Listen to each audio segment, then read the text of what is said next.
അസ്സലാമു അലൈക്കും വറഹ്മത്തുള്ളാഹി വബറകാതുഹു. സുന്നി മാലി ഫെഡറേഷൻ സമസ്ത കേരള ജമിയത്തുൽ ഉലമയുടെ ഏറ്റവും പ്രധാനപ്പെട്ട അടിത്തറയുള്ള ഘടകമാണ് സമസ്ത കേരള സുന്നി മാലി ഫെഡറേഷൻ. സുന്നി മാലി ഫെഡറേഷൻ്റെ പുതിയ കമ്മിറ്റി 2025-28 കാലഘട്ടത്തിലേക്കുള്ള പുതിയ കമ്മിറ്റി ഇന്ന് ദാറുൽ ഹുദയിൽ വെച്ചുകൊണ്ട് കൗൺസിൽ യോഗത്തിൽ തിരഞ്ഞെടുക്കപ്പെട്ടിരിക്കുകയാണ്. അതിൻ്റെ സംസ്ഥാന വർക്കിംഗ് പ്രസിഡൻറ്റ്, ദാറുൽ ഹുദയുടെ വൈസ് ചാൻസലറും സമസ്ത മുഷാവറ അംഗവും ലോകാടിസ്ഥാനത്തിൽ അറിയപ്പെടുന്ന പണ്ഡിതർ ശ്രേഷ്ഠനുമായ ബഹുമാനപ്പെട്ട ഡോക്ടർ വഹാവുദ്ദീൻ മുഹമ്മദ് നദ്വി ഉസ്താദ് അതുമായി ബന്ധപ്പെട്ട ഒരു സന്ദേശം നമ്മോട് കൈമാറുകയാണ്. അസ്സലാമു അലൈക്കും വറഹ്മത്തുള്ളാഹി വബറകാതുഹു. പ്രിയപ്പെട്ട സഹോദരങ്ങളെ, യുവജന വിദ്യാർത്ഥി സുഹൃത്തുക്കളെ, സമസ്ത കേരള ജമിയത്തുൽ ഉലമയുടെ ഏറ്റവും ശക്തവും സജീവവുമായ കീഴ്ഘടകമാണ് സുന്നി മാലി ഫെഡറേഷൻ. അതിൻ്റെ 2025-28 വർഷത്തേക്കുള്ള ത്രിവർഷ പ്രവർത്തക സമിതി ഇന്ന് തിരഞ്ഞെടുക്കപ്പെട്ടിരിക്കുകയാണ്. അതിൻ്റെ പ്രസിഡൻറ്റ് ഉസ്താദ് ആലിക്കുട്ടി മുസ്ലിയാർ അവർ തന്നെയാണ്. പിന്നെ പുതിയ ഭാരവാഹികൾ, പുതിയ വർക്കിംഗ് കമ്മിറ്റിയൊക്കെ രൂപീകൃതമായി. സമസ്ത കേരള ജമിയത്തുൽ ഉലമയുടെ ബഹുമുഖമായ പ്രവർത്തനങ്ങളിൽ ആലിമീങ്ങളും പൗരപ്രമുഖന്മാരും ഈ രണ്ട് വിഭാഗത്തിലുള്ള ആളുകളെ അണിനിരത്തിക്കൊണ്ട് ശക്തമായ പ്രവർത്തനങ്ങൾ സംഘടിപ്പിക്കുക, സമുദായത്തിന് അത് സമർപ്പിച്ചു കൊടുക്കുക, പ്രയോഗവൽക്കരിക്കുക എന്നതാണ് സുന്നി മാലി ഫെഡറേഷൻ്റെ അടിസ്ഥാന ദൗത്യം. അരനൂറ്റാണ്ടിലധികമായി അത് പ്രവർത്തിച്ചു വരാം. 1976 തിരൂർ താലൂക്ക് അടിസ്ഥാനമായി സുന്നി മാലി ഫെഡറേഷൻ രൂപീകൃതമായത്. പിന്നീട് സമസ്ത കേരള ജമിയത്തുൽ ഉലമയുടെ കീഴ്ഘടകമായി അംഗീകരിക്കപ്പെട്ടു. ശംസുൽ ഉലമ ഉൾപ്പെടെയുള്ള വലിയ വലിയ മഹാന്മാർ, സയ്യിദ് ഹൈദർലി ശിഹാബ് തങ്ങൾ ഉൾപ്പെടെയുള്ള സാദാത്തുമാർ, സാമുദായിക നേതാക്കൾ ഒക്കെ ഇതിൻ്റെ വിവിധ മേഖലകളിൽ സാരഥ്യം നൽകിയിരുന്നു. അത് സംഘടനയുമായി ബന്ധപ്പെട്ട ആളുകൾക്കൊക്കെ സുജ്ഞാതമായതുകൊണ്ട് കൂടുതൽ ഇവിടെ വിശദീകരിക്കാൻ ആഗ്രഹിക്കുന്നില്ല. മഹല്ലുകളുടെ സജീവത എന്ന് പറഞ്ഞാൽ ആ മഹല്ല് കമ്മിറ്റിയും മഹല്ല് കമ്മിറ്റിയുടെ കീഴിൽ നടത്തപ്പെടുന്ന മദ്രസ, ദർസ്, അതുപോലെയുള്ള വിദ്യാഭ്യാസ സംവിധാനങ്ങൾ തുടങ്ങിയവയൊക്കെ ആരോഗ്യകരമായി നിർവഹിക്കപ്പെടുമ്പോഴേ സാമുദായിക രംഗം ചൈതന്യവത്താവുകയോ കേവലം നാമമാത്രമായൊരു കമ്മിറ്റി, എക്സിക്യൂട്ടീവോ അല്ലെങ്കിൽ കൗൺസിലോ ജനറൽ ബോഡിയോ ഒന്നും കൂടാതെ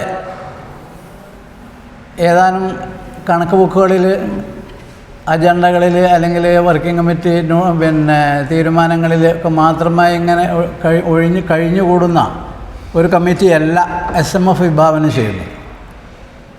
100 വർഷത്തിലധികമായി അൽഹംദുലില്ലാഹ് സമസ്ത കേരള ജമിയത്തുൽ ഉലമ ഇവിടെ പ്രവർത്തിച്ചു കൊണ്ടിരിക്കുന്നുണ്ട്. അതിൻ്റെ ബഹുമുഖമായ കീഴ്ഘടകങ്ങൾ 14 കീഴ്ഘടകങ്ങൾ സമസ്തയുടെ കീഴിൽ പ്രവർത്തിച്ചുകൊണ്ടിരിക്കുന്നുണ്ട്. അതിലേറ്റവും സജീവമാണ്, സുപ്രധാനമാണ് സുന്നി മാലി ഫെഡറേഷൻ. കാരണം ഉലമാവും ഉമറാവും സന്ധിക്കുന്നു, സംഗമിക്കുന്നു ഇതിൻ്റെ പ്രവർത്തന രംഗത്ത് എന്നതാണ് അതിൻ്റെ പ്രത്യേകത. അതുകൊണ്ട് ഇൻഷാ അല്ലാഹ് ഈ പുതിയ പ്രവർത്തക സമിതി 2025-28 വർഷത്തേക്കുള്ള കമ്മിറ്റിക്ക് എല്ലാവിധ സഹായ സഹകരണങ്ങളും പ്രാർത്ഥനകളും സഹകരണ മനസ്കതയുമൊക്കെ നിങ്ങളെല്ലാവരുടെയും ഭാഗത്തുനിന്ന് ഉണ്ടാകണമെന്ന് മാത്രമാണ് പറയാനുള്ളത്. ഇൻഷാ അല്ലാഹ് പുതിയ കമ്മിറ്റി, എക്സിക്യൂട്ടീവ് കമ്മിറ്റി പ്രാഥമികമായി ചേർന്നു. ഇൻഷാ അല്ലാഹ് അടുത്ത് തന്നെ വീണ്ടും ചേർന്നിട്ട് വേറൊരു എക്സിക്യൂട്ടീവ് സംഗമിച്ചിട്ട് ഇൻഷാ അല്ലാഹ് പ്രവർത്തനങ്ങൾക്ക് വളരെ വിപുലമായി, വ്യവസ്ഥാപിതമായി, ആസൂത്രിതമായി, ക്രമാനുക്രമമായി ഇൻഷാ അല്ലാഹ് പദ്ധതികൾ ആവിഷ്കരിക്കും. SMFൻ്റെ തെരഞ്ഞെടുപ്പുമായി ബന്ധപ്പെട്ട് കഴിഞ്ഞ കുറച്ച് ദിവസങ്ങളിൽ ചില കുപ്രചരണങ്ങൾ നടന്നുകൊണ്ടിരിക്കുന്നുണ്ട്. അതിൻ്റെ ഒരു ഭാഗമായിക്കൊണ്ടാണ് കഴിഞ്ഞ ദിവസം ഇതേ ചാനലിൽ തന്നെ ഞാൻ തന്നെ ചില കാര്യങ്ങൾ വ്യക്തമാക്കിയിരുന്നു. പക്ഷെ വീണ്ടും ആ കുപ്രചരണം ആവർത്തിച്ചു കൊണ്ടിരിക്കുകയാണ്. അതുകൊണ്ട് ചില കാര്യങ്ങൾ ബോധ്യപ്പെടുത്തണമെന്ന് തോന്നുന്നത് കൊണ്ട് ചെറിയ കാര്യം ഇപ്പോൾ മാത്രം പറയുന്നു. ബാക്കി ആവശ്യമെങ്കിൽ നമുക്ക് പിന്നെ വിശദീകരിക്കാം. ഒരു സമിതിയിലും മാനുവൽ ചർച്ച ചെയ്തിട്ടില്ല എന്നാണ് പറയുന്നത്. 18/2/24 ചേർന്ന സംസ്ഥാന പ്രവർത്തക സമിതി, അതിനെ തുടർന്നുകൊണ്ട് 31/12/24 ചേർന്ന പ്രസിഡന്റ് സെക്രട്ടറി അംഗങ്ങളുടെ യോഗം, അതിനുശേഷം നടന്ന പ്രവർത്തക സമിതി, ഇതിലൊക്കെ ആദ്യത്തെ മാനുവലിൻ്റെ കരട് തയ്യാറാക്കുന്നതിന് വേണ്ടി ആലോചിക്കുകയും സമിതി നിശ്ചയിക്കുകയും ആ സമിതി തയ്യാറാക്കിയ മാനുവൽ പിന്നെ പ്രവർത്തക സമിതിയിൽ അവതരിപ്പിക്കുകയും ചർച്ച ചെയ്യുകയും അതിന് ചില അഭിപ്രായങ്ങൾ കൂട്ടിച്ചേർക്കാനും ചിലത് ഒഴിവാക്കാനും ഉണ്ടായതുകൊണ്ട് തൊട്ടടുത്ത യോഗത്തിൽ അത് ചേർക്കുകയും ചെയ്ത് സമ്പൂർണ്ണമായി പ്രവർത്തക സമിതി ചർച്ച ചെയ്തുകൊണ്ടെടുത്ത തീരുമാനപ്രകാരമാണ് മാനുവൽ പ്രസിദ്ധീകരിക്കപ്പെട്ടത്. ഈ തെരഞ്ഞെടുപ്പ് മാനുവൽ ഭരണഘടനയ്ക്ക് വിധേയമായി തന്നെയാണ്. ശാഖാപരമായ ചില കാര്യങ്ങൾ അതത് കാലഘട്ടങ്ങളിൽ സ്വാഭാവികമായിക്കൊണ്ട് തെരഞ്ഞെടുപ്പ് പ്രക്രിയയുടെ ഭാഗമായിക്കൊണ്ട് കൂട്ടിച്ചേർക്കും. അടിസ്ഥാന തത്വങ്ങൾ കൊണ്ട് വ്യതിചലിക്കാതെയാണ് ആ കാര്യങ്ങളൊക്കെ ചെയ്യുക. അതെല്ലാ സംഘടനയുടെയും ഭാഗമായിക്കൊണ്ട് സർവ്വസാധാരണയായി നടക്കുന്ന പ്രക്രിയയുടെ ഭാഗമാണ്. അങ്ങനെ മാനുവൽ തയ്യാറാക്കി ശാഖ മുതൽ മഹല്ല് തലം മുതൽ എല്ലാ ഘടകങ്ങൾക്കും ലഭ്യമാകുന്ന വിധത്തിലേക്ക് സോഷ്യൽ മീഡിയ വഴി അല്ലാതെ തന്നെ പ്രിൻ്റ് കോപ്പി ആയിക്കൊണ്ടും എത്തിച്ചു കൊടുത്തിട്ടുണ്ട്. അതൊക്കെ അതാത് ഘടകങ്ങൾ ചർച്ച ചെയ്തിട്ടുണ്ട്. ഇവിടെ ഞങ്ങൾക്കതൊന്നും കൈപ്പറ്റിയിട്ടില്ല, ഞങ്ങൾക്കൊന്നും കിട്ടിയിട്ടില്ല, ഒരു യോഗത്തിലും ചർച്ച ചെയ്തിട്ടില്ല എന്ന് ചിലർ പറയുന്നുണ്ട്. ചിലരല്ല, ഒരു വ്യക്തി അതിൻ്റെ തെറ്റിദ്ധാരണ പ്രചരിപ്പിക്കുന്നുണ്ട്. യഥാർത്ഥത്തിൽ അദ്ദേഹം ഉൾപ്പെടെയുള്ള ആളുകൾ പങ്കെടുക്കേണ്ട പ്രവർത്തക സമിതിയാണ്. പ്രവർത്തക സമിതിക്ക് ക്ഷണിക്കല്ലാതെ വലിച്ചു കൊണ്ടുവരാൻ സംസ്ഥാന നേതൃത്വത്തിന് കഴിയില്ല. അദ്ദേഹം കമ്മിറ്റിയിൽ വരേണ്ട ആളാണ്. അദ്ദേഹം കമ്മിറ്റിയിൽ വരാതെ യോഗത്തിലെടുക്കുന്ന ഒരു തീരുമാനത്തെ പിന്നെ പുറത്തുനിന്ന് കൊണ്ട് വിമർശിക്കുക എന്നത് ശരിയല്ല. സംഘടനാ മര്യാദയ്ക്ക് ചേർന്നതല്ലത്. എടുക്കുന്ന തീരുമാനത്തിൻ്റെ കൂടെ നിൽക്കുമ്പോൾ ആ യോഗത്തിൽ അദ്ദേഹത്തിന് ഉൾപ്പെടെ ആർക്കും അതിനോട് വിയോജിക്കാം, ചർച്ച ചെയ്യാം, മാന്യമെങ്കിൽ അത് സ്വീകരിക്കപ്പെടും. അതിലൊന്നും ചർച്ചയ്ക്ക് വരാതെ പിന്നെ പുറമെ നിന്നുകൊണ്ട് അത് വിമർശിക്കുന്നത് ശരിയായില്ല എന്ന് പറയുന്നത് ശരിയല്ല. എടുക്കുന്ന തീരുമാനത്തിന് വന്ന ആളും വരാത്ത ആളും തീരുമാനമെടുത്താൽ പിന്നെ അതിന് പൂർണ്ണമായും വിധേയപ്പെട്ടവരാണ്, അത് അംഗീകരിക്കേണ്ടവരാണ്. അതാണ് അതിൻ്റേതായിരിക്കുന്ന ഒരു സംഘടനാ നടപടിക്രമത്തിൻ്റെ ഭാഗം. പിന്നെ ഇത് വീട്ടിലേക്ക് അയച്ചു, അതാരും പറഞ്ഞിട്ടില്ല, ആരുടെ വീട്ടിലേക്ക് ഇത് അയച്ചു കൊടുക്കുമെന്നൊന്നും പറഞ്ഞിട്ടില്ല. പിന്നെ ആ മാനുവലിനെ അടിസ്ഥാനപ്പെടുത്തിക്കൊണ്ടാണ് അദ്ദേഹം ഉൾക്കൊള്ളുന്ന മേഖലാ കമ്മിറ്റി, പഞ്ചായത്ത് കമ്മിറ്റിയൊക്കെ തെരഞ്ഞെടുപ്പ് നടത്തിയത്. അപ്പോൾ ആ തെരഞ്ഞെടുപ്പ് മാനുവലിൽ ഭരണഘടനയ്ക്ക് വിരുദ്ധമായിക്കൊണ്ടും റിട്ടേണിംഗ് ഓഫീസറെ മുറിച്ചു മാറ്റിക്കൊണ്ടും അദ്ദേഹം പറയുന്ന രീതിയിൽ ഭേദഗതിപ്പെടുത്തി മാറ്റി തിരുത്തിയാണ് മാനുവൽ ഉണ്ടാക്കിയതെങ്കിൽ ആ മാനുവലിനെ അടിസ്ഥാനപ്പെടുത്തി എന്തുകൊണ്ടാണ് അദ്ദേഹം പഞ്ചായത്ത് കമ്മിറ്റിയിൽ വന്നത്? എന്തിനാണ് അദ്ദേഹം മേഖലാ കമ്മിറ്റിയിൽ വന്നത്? ആ മാനുവൽ അംഗീകരിക്കുന്നില്ലെങ്കിൽ മാനുവൽ അംഗീകരിക്കാത്തതിനോട് പ്രതിഷേധിക്കുകയാണ് വേണ്ടത്. തന്നെയുമല്ല, അദ്ദേഹവുമായി ബന്ധപ്പെട്ട് ചില ആളുകളൊക്കെ ഒട്ടേറെ സ്ഥലങ്ങളിൽ കമ്മിറ്റിയിൽ വന്നിട്ടുണ്ടല്ലോ. പാലക്കാട് ജില്ലാ കമ്മിറ്റിയിൽ ഉണ്ടല്ലോ. പാലക്കാട് ജില്ലാ കമ്മിറ്റിയിൽ അദ്ദേഹവുമായി ബന്ധപ്പെട്ട പല ആളുകൾ കമ്മിറ്റിയിലുണ്ടല്ലോ. അവർക്കൊന്നും മാനുവൽ അംഗീകരിക്കാൻ കഴിയില്ലെങ്കിൽ, മാനുവൽ തെറ്റാണെങ്കിൽ മാനുവലിനെ അംഗീകരിക്കാൻ കഴിയാത്ത വിധത്തിൽ എന്തുകൊണ്ടാണ് പിന്നെ ആ തെരഞ്ഞെടുപ്പ് ഒക്കെ സഹകരിച്ചത്?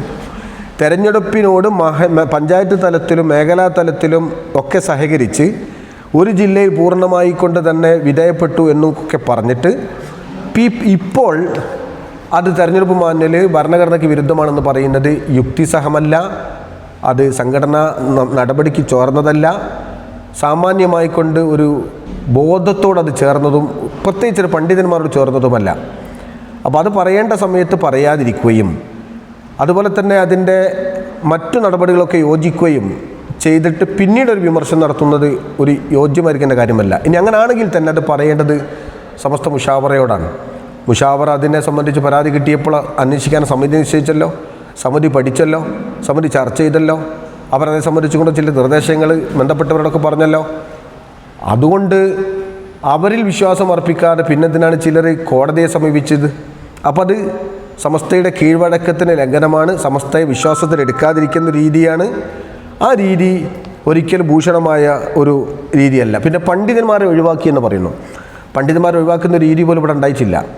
കാരണം ജമിയത്തുൽ ഖുത്തബായിൻ്റെ ഖത്തീബുമാർ, മുദരിസുമാർ, അവർ ഖത്തീബ് എന്ന നിലയിലും മുദരിസ് എന്ന നിലയിലും ഭരണഘടനയിൽ മെമ്പർഷിപ്പിന് അവകാശപ്പെട്ടവരാണ്. ആ കാലഘട്ടത്തിൽ ഭരണഘടന ഉണ്ടാക്കുന്ന സമയത്ത് പണ്ഡിത സംഘടനയായ ജമിയത്തുൽ മുദരിസീൻ ഉണ്ടായിരുന്നില്ല, ജമിയത്തുൽ ഖുത്തബ ഉണ്ടായിരുന്നില്ല.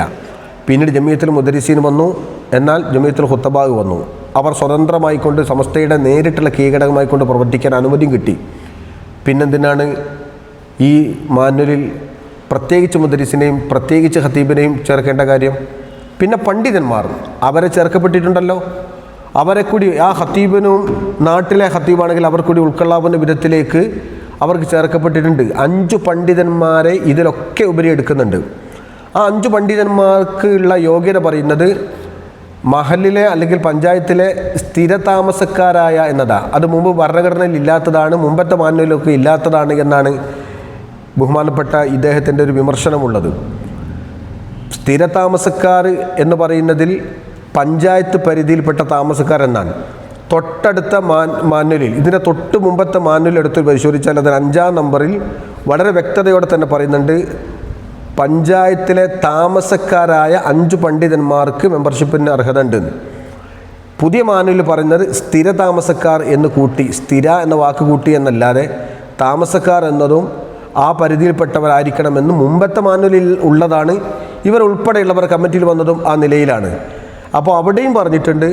പിന്നെ മാനുവൽ പ്രകാരം പറയുന്നത് അനുസരിച്ച് പ്രായമായ ഉസ്താദുമാർ അവരുടെ പ്രവർത്തനങ്ങളൊക്കെ നിർത്തിവെച്ച് അവരൊക്കെ മരിക്കാൻ നേരമാകുമ്പോൾ വീട്ടിൽ അഭയം പ്രാപിക്കുന്ന ഒരു കാലഘട്ടത്തിലാണോ അവർക്ക് പ്രവർത്തിക്കാനുള്ള അവസരം കൊടുക്കുക എന്നത് വളച്ചു തിരിച്ചു കൊണ്ടുവന്ന് ജനങ്ങളെ തെറ്റിദ്ധരിപ്പിക്കുന്ന വലിയ ഒരു അപകടകരമായിരിക്കുന്ന വർത്തമാനമാണ് ഇദ്ദേഹം പറഞ്ഞിട്ടുള്ളത്.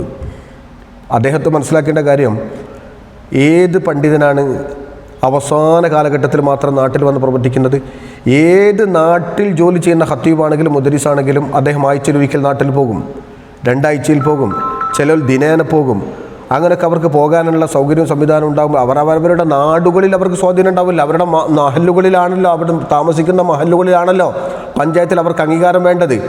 ആ രീതിയിൽ അവർക്ക് അംഗീകാരത്തോടെ അവിടെ പ്രവർത്തിക്കാനുള്ള സൗകര്യവും സംവിധാനവും ഒക്കെ കൊടുക്കുകയാണല്ലോ ചെയ്യുന്നത്. നാട്ടിൽ അവർ പ്രവർത്തിക്കണം.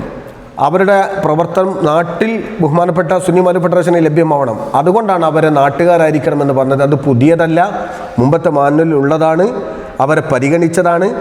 ഈ ഖത്തീബ് മുദരിസ് എന്നതിൻ്റെ ഉപരി 5 ആൾ കൂടി പ്രാധാന്യം കൊടുക്കണം എന്ന് പറഞ്ഞുകൊണ്ടാണ് അവർക്ക് അതിനുള്ളതായിരിക്കുന്ന ഒരു ചാൻസും അവസരവും കൂടി കൊടുത്തിട്ടുള്ളത്. അപ്പോൾ ഇത് വെറുതെ ആവശ്യമില്ലാത്തൊരു തെറ്റിദ്ധാരണ ജനങ്ങളുടെ മുമ്പിൽ ഉണ്ടാക്കി തീർത്ത് വെറുതെ ഒരു വിഷയങ്ങൾ ഉണ്ടാക്കി തീർക്കുകയാണ്. അവസാനം ഉണ്ടാക്കിയൊരു തെറ്റിദ്ധാരണ, ഇന്ന് നടന്ന കൗൺസിലിൽ കശപിശ ഉണ്ടാവും, കുഴപ്പമുണ്ടാവും, ലഹളുണ്ടാവും എന്നൊക്കെയാണ്. പക്ഷേ പടച്ചവൻ്റെ തൗഫീഖ് കൊണ്ട് 272 മെമ്പർമാർ പങ്കെടുത്ത യോഗത്തിൽ മുഴുവൻ കാര്യങ്ങളും ഏകകണ്ഠമായ അഭിപ്രായത്തിൽ തക്ബീറോട് കൂടിയാണ് സദസ്സ് അംഗീകരിച്ചിട്ടുള്ളത്. ഒരു കാര്യം പോലും അഭിപ്രായ വ്യത്യാസം ഉണ്ടായിട്ടില്ല. എന്നിട്ട് വെറുതെ കലഹം ഉണ്ടാവും, കുഴപ്പമുണ്ടാവും എന്നൊക്കെ പണ്ഡിതന്മാർ പങ്കെടുക്കുന്ന പൗരപ്രമുഖന്മാർ പങ്കെടുക്കുന്ന സദസ്സാകുമ്പോൾ വെറുതെ നുണ പറഞ്ഞ് പിത്തന ഉണ്ടാക്കുകയാണ്. അപ്പോൾ സമുദായം ഈ കാര്യമൊക്കെ ശ്രദ്ധിക്കണം എന്നാണ് പ്രത്യേകം പറയാനുള്ളത്. തന്നെയല്ല, ഈ മഹല്ല് എന്ന് പറയുന്നത് എല്ലാ ജനങ്ങളും സമസ്തയുടെ എല്ലാ ഘടകങ്ങളും കൂടിയുള്ള ഒരു ബോഡിയാണ് മഹല്ല് എന്നതുകൊണ്ട് അവിടെ നിന്നുകൊണ്ടാണ് ഈ 200 ചില്ലാൻ ആളുകൾ ഇവിടെ തിരഞ്ഞെടുക്കപ്പെട്ട കൗൺസിലർമാർ, മൊത്തം 272 മെമ്പർമാർ, ആ ആളുകൾ പങ്കെടുത്തിട്ടുള്ളതിലൊക്കെ മഹല്ലിൽ നിന്ന് തിരഞ്ഞെടുക്കപ്പെടുന്നവർ പൊതുസമൂഹമാണ്. പണ്ഡിതന്മാർ, സാധാത്തുക്കൾ, സാധാരണക്കാർ, ചെറുപ്പക്കാർ എല്ലാവരും കൂടിയുള്ളതാണ്. അല്ലാതെ ഏതെങ്കിലും ഒരു ടീമിൽ നിന്നുകൊണ്ട് മാത്രം തിരഞ്ഞെടുക്കപ്പെട്ടതല്ല. സമസ്തയുടെ അടിത്തറ എന്നത് മഹല്ലാണ്.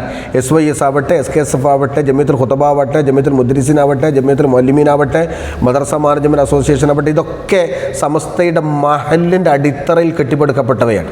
അടിത്തറ സുന്നി മഹല്ല് ഫെഡറേഷനാണ്.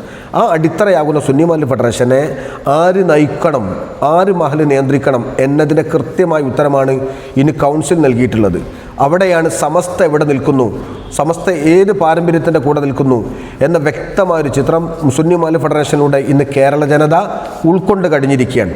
അതുകൊണ്ട് ഇനിയുള്ള പ്രവർത്തനങ്ങൾ മുഴുവനും ബഹുമാനപ്പെട്ട സമസ്തയെ ശക്തിപ്പെടുത്താൻ, പാരമ്പര്യ സമസ്തയെ ശക്തിപ്പെടുത്താനുള്ളതാവണം. അതിന് സുന്നി മഹല്ല് ഫെഡറേഷൻ നേതൃത്വം നൽകുക തന്നെ ചെയ്യും.